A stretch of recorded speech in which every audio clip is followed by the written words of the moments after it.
Et c'est vrai que vous êtes de plus en plus nombreux à me suivre, de plus en plus nombreux à vous intéresser à ce que je fais sur cette chaîne ou à ce que je dis plutôt sur cette chaîne parce que je suis toujours en train de dire quelque chose. Et en fait, ça me fait plaisir de voir vos likes, vos abonnements. Vous êtes de plus en plus nombreux à vous abonner, vous êtes de plus en plus nombreux à me laisser même des DM sur Instagram. Et en parlant de DM sur Instagram, il y a une réclamation que je vais faire.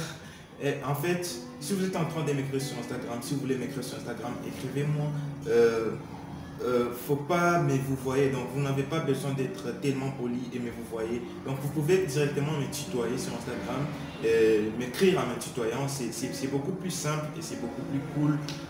Voilà, donc tutoyez-moi sur Instagram, c'est mieux parce que moi, par exemple, je vous vois parce que je ne sais pas qui est de l'autre côté. Donc, je ne vais pas me mettre à tutoyer les gens juste comme ça. Donc, mais lorsque vous m'écrivez sur Instagram, tutoyez-moi. Sur cette chaîne, on parle sur le développement personnel, sur le business, sur l'entrepreneuriat, sur les finances personnelles également.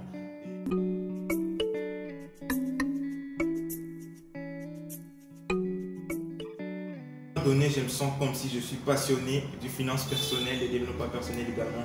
Et je me suis rendu compte de certaines choses vraiment très révélatrices pour moi. Parce que, en fait, dans le but de créer des contenus sur cette chaîne, dans le but de créer des vidéos, je me mets à faire quelques recherches.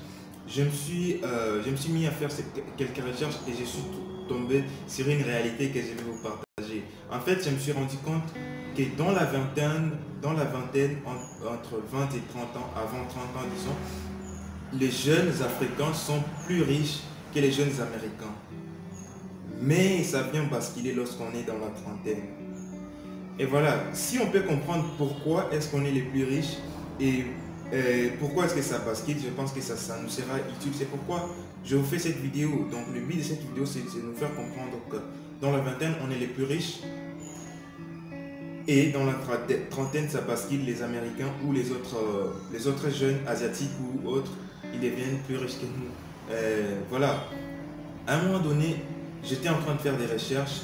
Je me suis rendu compte que lorsqu'on parle de net worth, voilà, net worth, je ne sais pas comment expliquer ça en français.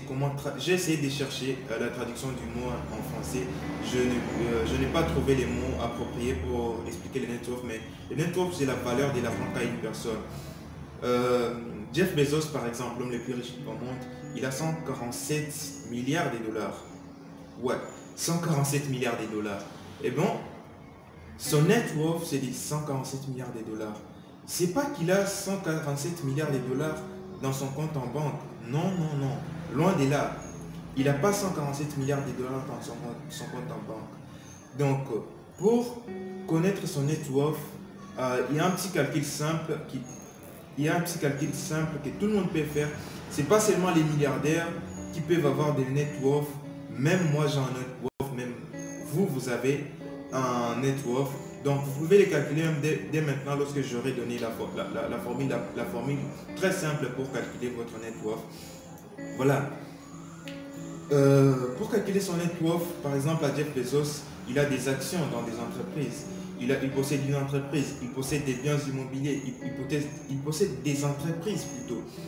Donc, toute la valeur de ses parts dans ces entreprises, plus l'argent qu'il a en banque, plus les biens immobiliers, plus les biens précieux qu'il a, moins tout ce qu'il a des passifs comparativement aux actifs que je viens de citer, tout ce qu'il a des passifs comme les dettes et tous les crédits, voilà, et c'est ça qui donne son net worth. Donc, pour connaître le net worth, votre net worth, vous devez connaître vos actifs et vos passifs. Voilà.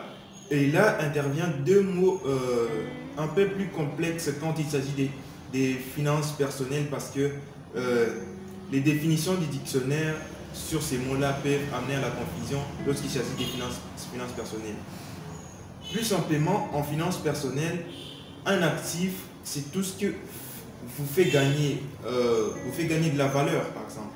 Tout ce que vous fait gagner de l'argent, tout ce que vous fait entrer de l'argent dans votre compte en banque. Et les passifs vous font perdre de l'argent. Tout ce qui fait perdre de l'argent, tout ce qui fait soustraire de l'argent dans votre compte en banque, sont des passifs. Voilà. Pour estimer votre net worth, pour calculer votre net worth plutôt, vous devez prendre vos actifs. Prenez votre compte en banque, si vous en avez, combien est-ce que vous avez en banque, combien est-ce que vous avez en liquide également, tous les biens importants, par exemple, que vous pouvez revendre, qui peuvent vous rapporter de l'argent, et tous vos actifs. Je prends par exemple ce journal. Si ça me fait gagner de l'argent, c'est un actif. Si c'est portable, me fait perdre de l'argent, c'est un passif carrément. Donc, vous prenez vos actifs, vous prenez l'argent que vous avez en banque, plus les cash que vous avez, plus les objets de valeur que vous avez. Peut-être que vous avez des biens immobiliers, vous mettez parce que c'est des bons actifs également, et vous soustrayez toute forme de dettes que vous avez. C'est là qu'il y a vraiment la clé, la clé même de cette vidéo. Parce que toute forme de dette que vous avez, à la vingtaine, on n'a pas assez de dettes étant africain. Voilà. Les jeunes américains, par exemple, prenons l'exemple de l'Amérique. Les jeunes américains, la plupart d'entre eux, pour aller à l'université, ils doivent s'abonner à une sorte de crédit, student loan. How can I, comment je peux le dire en français, le crédit université ou crédit étudiant. Voilà. En prenant ces student loans, ils vont étudier à des universités prestigieuses où ils souhaitent étudier et aller à l'université sans payer, mais étudier sous une forme de crédit qu'ils vont rembourser plus tard.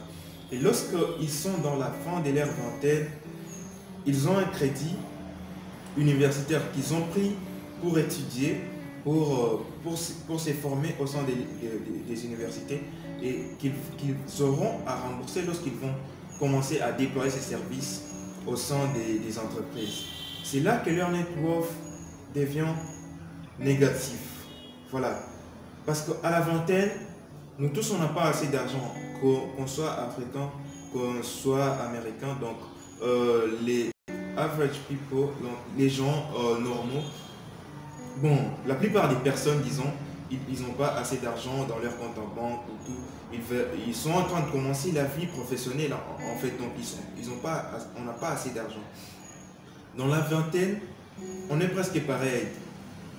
Côté argent, sauf que, et côté actif, sauf que lorsqu'ils vont soustraire, lorsque nous on va soustraire avec nos crédits, on n'a pas assez de crédit également.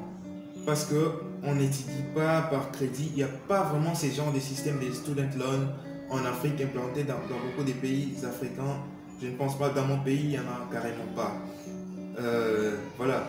Donc, à un moment donné, dans la vingtaine, quand tu calcules ton net worth, tu vas trouver un nombre positif. Ça ne sera pas une large somme d'argent. Ça peut être même $0. Mais c'est tellement considérable par rapport à un net worth d'un Américain, par exemple, qui a un student loan de 30 000 par exemple, 20 à 30 000 $. Et lorsqu'il va soustraire, il va se rendre compte qu'il a un net worth négatif. Il a vraiment une large somme de dettes qu'il doit rembourser avant de commencer à avoir un net worth positif. Alors que les jeunes Africains, à la vingtaine, il a déjà un net worth positif. S'il commençait à travailler tellement dur, et intelligemment également, il va avancer plus vite qu'un jeune Américain qui lui a des dettes déjà, qu'il doit rembourser d'abord pour commencer à travailler. Voilà. Et ces dettes ici, c'est un peu avantageux pour l'Américain parce que lui, il va travailler trop dur parce qu'il a le souci de rembourser cette dette. Comme ça, il commence à gagner de l'argent qui sera propre à lui ou qui sera dans son actif, par exemple. Et là, il va adapter un système de travail tellement acharné pour rembourser la dette et il va continuer avec ce système. Même après avoir remboursé la dette, il va continuer avec ce système-là. Pendant qu'en ce moment-là, nous, on ne sera pas trop pressé, on ne sera pas trop acharné à travailler pour faire croître notre net worth.